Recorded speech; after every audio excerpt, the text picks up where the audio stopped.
Yes. Oh, that's a big fish. Oh, that is a huge fish. Oh, that is huge. Oh, he's taken me under that log. Oh, that is a monster.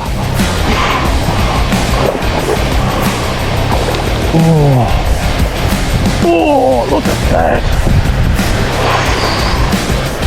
That's got to be almost 50 centimetres. It's a monster. No. No.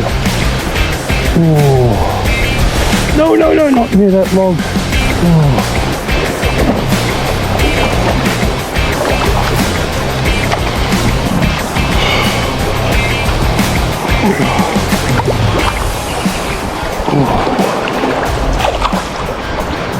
Oh. Oh, come here. Oh, no, no, no. Don't go there. Oh. Oh.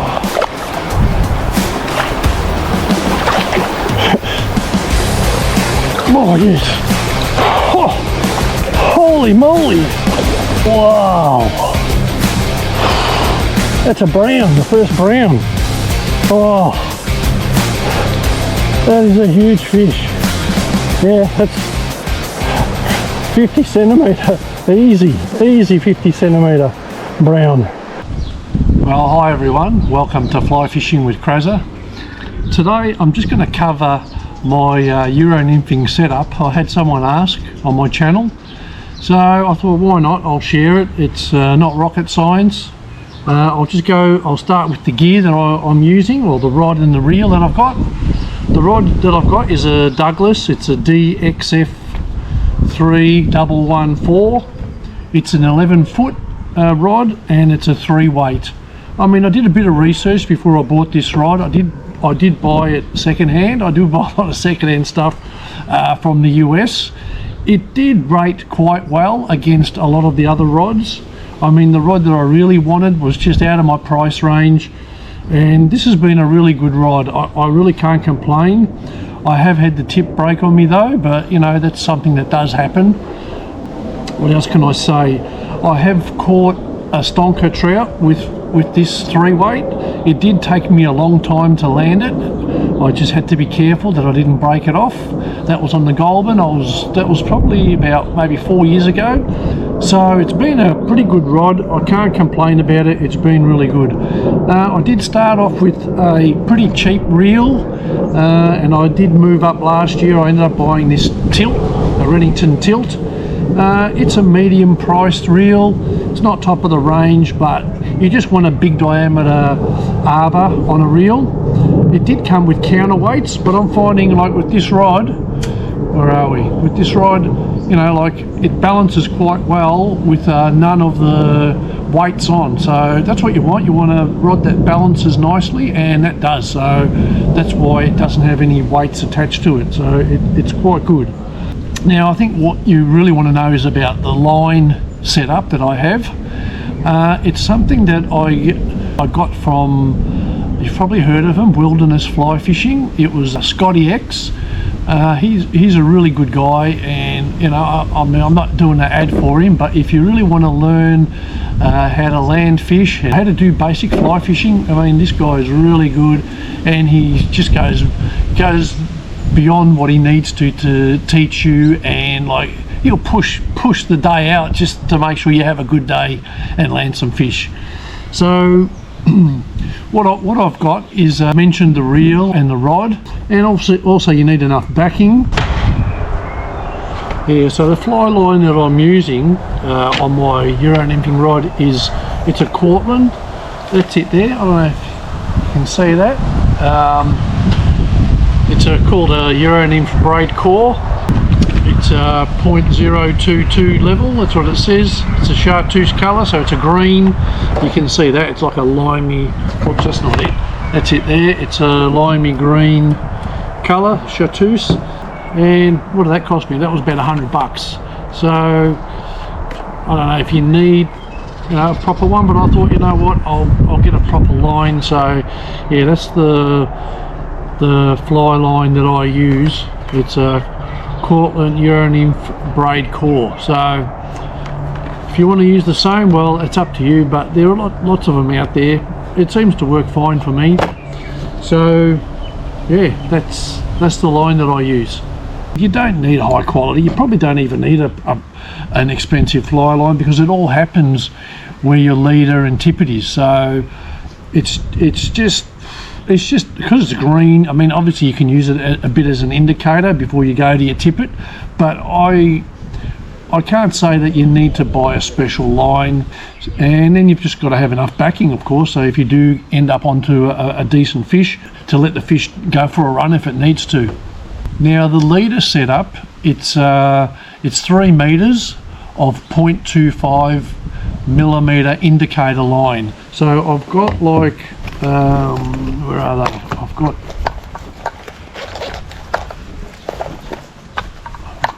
not in that pocket, so even I get confused with what's in what pocket. It might be on the inner. Here they are. So what I've got is in the other pocket is I've got, these are my Euronymphing leaders. So I've got some 0.25, and it's multicolored. So what the reason that it's multicolored is you can sort of test or have a look at the water and see how deep it is, and then you can adjust it when you drop your line in. You can see at what level and colour the depth is. So like say it's green here, and then it changes to orange. So if the depth of the water is say 5 feet, and I know that to my hook roughly where 5 feet is, I can use the colour and trace how deep my line is in the water. That's the idea of that. So it's 3 meters of 0.25 indicator line. So 3 meters of that, and that goes straight onto your fly line. You can see here on my rod, you can see the line is tied to the fly line, and that's that indicator material there. So that's that. And then you have 50 centimeters of 0.22 millimeter clear line. So it's a fluorocarbon or mono. It's not really that important for that one. I always use fluorocarbon all the time, so because I just like fluorocarbon. It's more invisible and it tends to sink better. So after you've got that 3 meters of indicator line, this is just a bit awkward,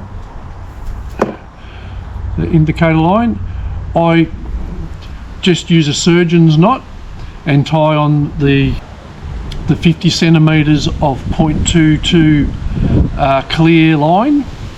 And you can see here I've left like a little bit of a tag.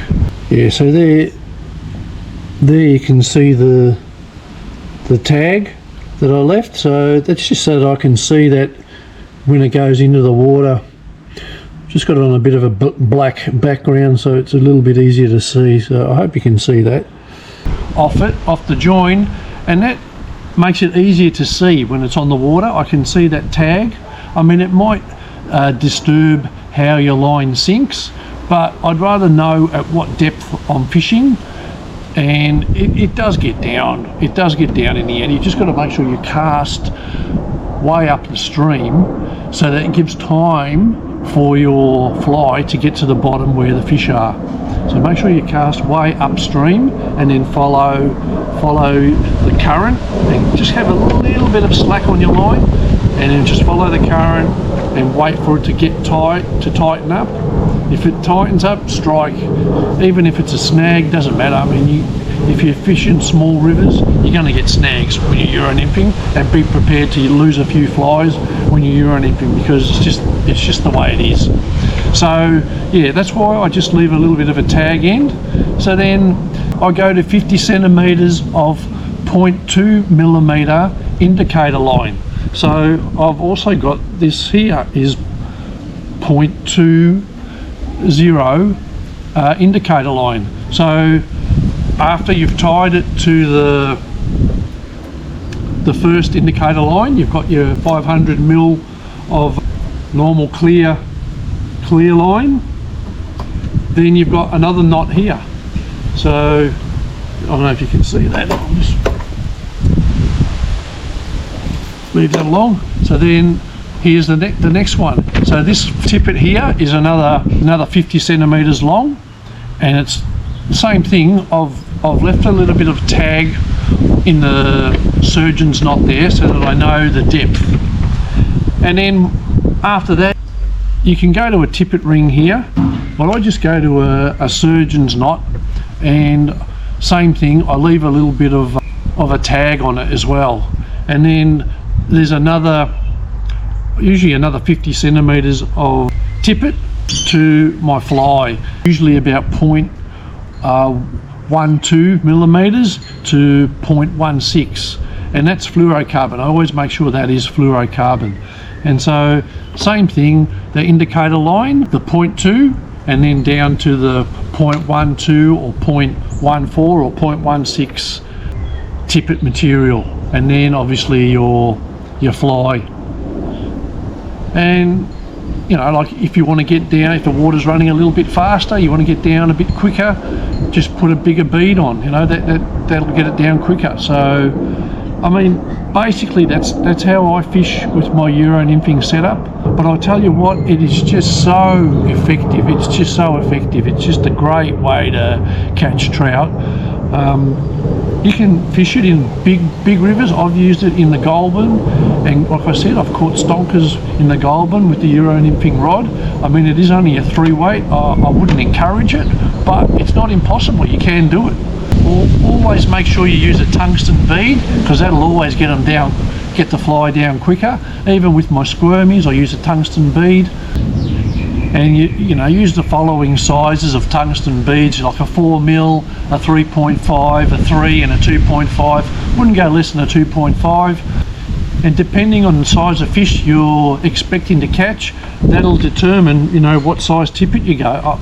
I wouldn't go too fine if you're thinking there might be some decent sized fish in there. You know, like I'll go to 4X. But if, like the stream I was fishing in the other week, you know, I could have gone like down to 6X. You know, even on that stream, that would have been fine, because they were only tiny. But you're going to lose your flies because you're getting snagged all the time. So you know, it's a balance. It's a balance. I know some people like Euronymph with like 7X. I mean, you know, I in the Goulburn I don't go anything below 4X, but in a small stream, sure, why not 7X? The fish aren't huge, and I suppose it gets your flies down a lot quicker. So what I also do is, you know, if you do break your line off, it's always handy to have some fly lines already made up. So what I do, I've got this tippet pouch here, and I just make them up so that if I break something off, I've got that ready to go. You know, you see that's ready to go. It's already got my flies on it. I mean, that's set up with two flies. So with a 2 fly setup, from that last indicator line, it's 50 mil down to the first fly, 50 mil down to the first fly, and then from the first fly to the second fly. And you always want the second fly to have a bigger bead on it, so that takes control of your line. To the second fly, it's 60 centimeters. So 50 centimeters to the first fly, and then do a surgeon's knot and have that hanging off like that. And then once you've done that, you just tie it to your second indicator line. When talking about the 2 flies, I hardly ever run 2 flies. I usually just fish with the 1 nymph or the 1 squirmy. I just find that it just gets messy. You get more tangles, you get more chance of getting hooked up. If you do land a fish and it goes berserk, it's going to make a knot out of your top fly. So, you know, 1 fly is plenty, and you just got to make sure you cover the river more meticulously and and you're going to do okay. So, you know, I've got setups for 2 flies. Sometimes I'll go to a river once I've set it up from home, but if it breaks off, I'll just fish the 1 fly, and it does all the damage. All the fish I caught in that small river the other day, all with 1 fly, the 1 squirmy. So, you know, like I'm saying, you just don't need 2 flies. But, you know, some people say you got 2 flies, you got twice the chance. I don't know if it really works that way, but it's your choice. But keep it simple, 1 fly is plenty. Well, I hope that's helped a few people with their Euronymphing. If you're enjoying my content, think about subscribing. That'd be awesome. I'm always happy to share anything that I know. And if you're thinking about taking up Euronymphing, I think it's a great idea, especially on small streams. So, like I said, I hope this has been informative. I am answering a question on my channel, so if you've got anything to ask, I'll do my best to explain it. So, once again, thanks for watching, and God bless. Bye.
That's why you fish the back of the pool.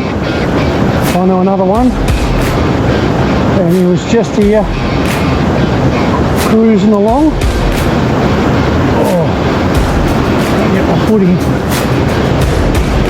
Come on, mate. Oh, got him. Been a bit awkward with I'm carrying my lunch and that with me today, because it's a fair hike. But yeah, it's the squirmy that's doing the damage today. It did rain heavily last night, so I figured the squirmy would be the go. But yeah, there we go, another small rainbow. They're starting to get a bit smaller for some reason.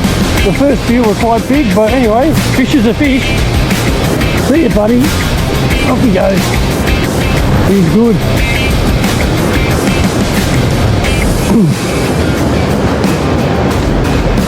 I reckon there'll be a few more in this pool here.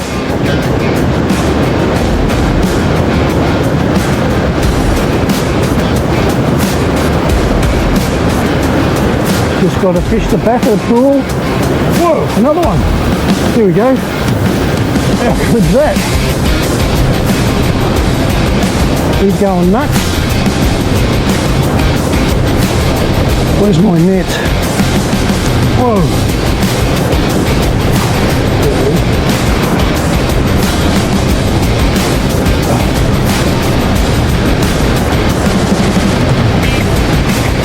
Got him.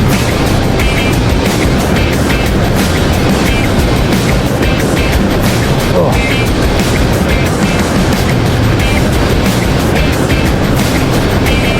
There we go, another nice rainbow. Gee, I'm having a good day today, can't complain.